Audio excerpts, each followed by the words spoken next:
Hello, friends. I am joining you from my home office today. Like many of you, we've gone ahead and set up in the house now to do all of our work. I'm at my desk. You can see my son is behind me doing some schoolwork. My husband is right next door with the door closed, trying to do his work, talk to some of the customers he works with. So we're all in the house. You probably are too. Starting at 5 o'clock today, our whole state has a shelter-in-place order. That means that we're all agreeing to stay home unless we have jobs where we absolutely have to go out and take care of people in the hospital, or if you have somebody in your house that works at a grocery store or a doctor's office, they're still going to work. But the rest of us, we're going to stay inside and keep everybody safe. To start out today, I'd like to go ahead and share a story with you that I love. It is called All the World. All the World by Liz Garton Scanlon. Rock, stone, pebble, sand, body, shoulder, arm, hand, a moat to dig, a shell to keep.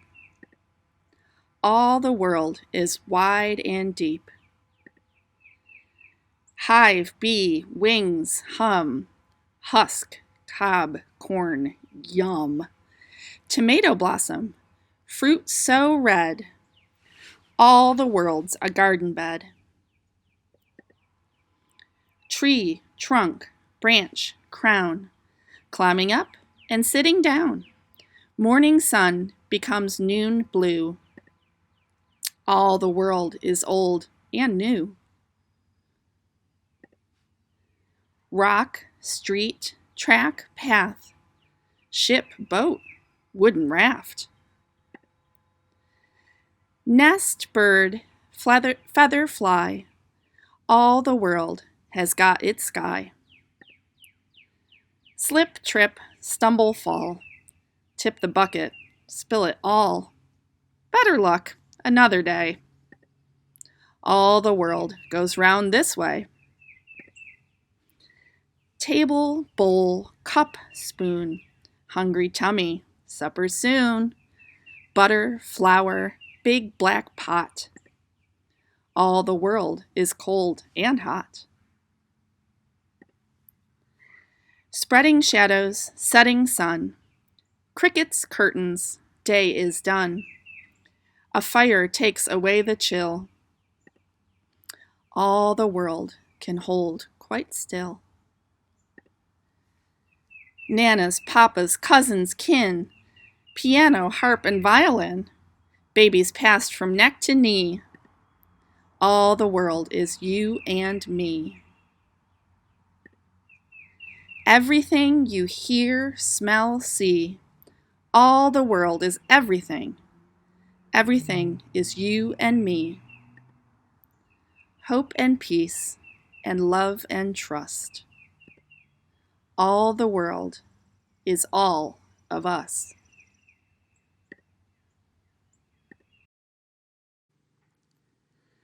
I really love that book. And one of the reasons it's on my top book list is because it reminds us that we're all connected together. Now, that can be kind of hard to remember right now because you're only seeing the people in your household, or maybe you're just seeing some of your neighbors when you go out for a walk and you wave from a distance. Well, everybody is going through the same thing right now. All across the world, there are people who are doing the same thing you are right now. They are staying at home to help keep everyone safe and well. Now, just because we're not together physically doesn't mean we're not still connected together. In fact, we say in our church that we are a connectional church. What that means is every person in that church is connected together, and then our church is connected to all other churches across the world. And that's something really important to remember right now. We are all in this together. And this week's activity is going to remind us of that and let us have a little bit of fun too. So this week's activity is called the Great Presby Scavenger Hunt. Now maybe you've done a scavenger hunt before. If you haven't, What it is you get a series of things that you need to look for. So you might see something like find a pair of shoes, and then you have to go find a pair of shoes. Well, this scavenger hunt's a little bit different because what I've done is taken some passages from the Bible and then put an activity to go along with them. So sometimes you might read a little part of the Bible or have someone in your house read it to you, and then you might have an activity you need to do. Or you might have to go find something in your house that goes with it. Now, I've given 15 different scavenger hunt clues.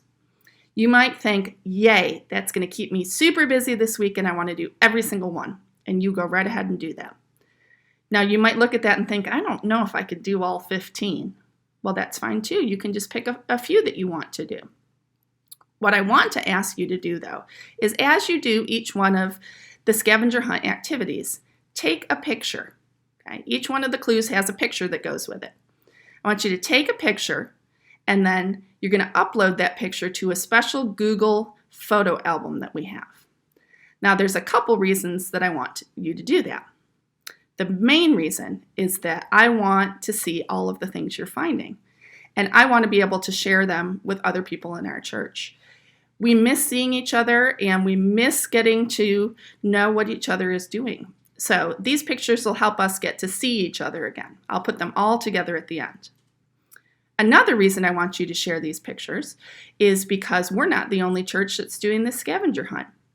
There's a church up in Rochester, New York, that's also a Presbyterian church, and they're going to be doing this scavenger hunt this week too.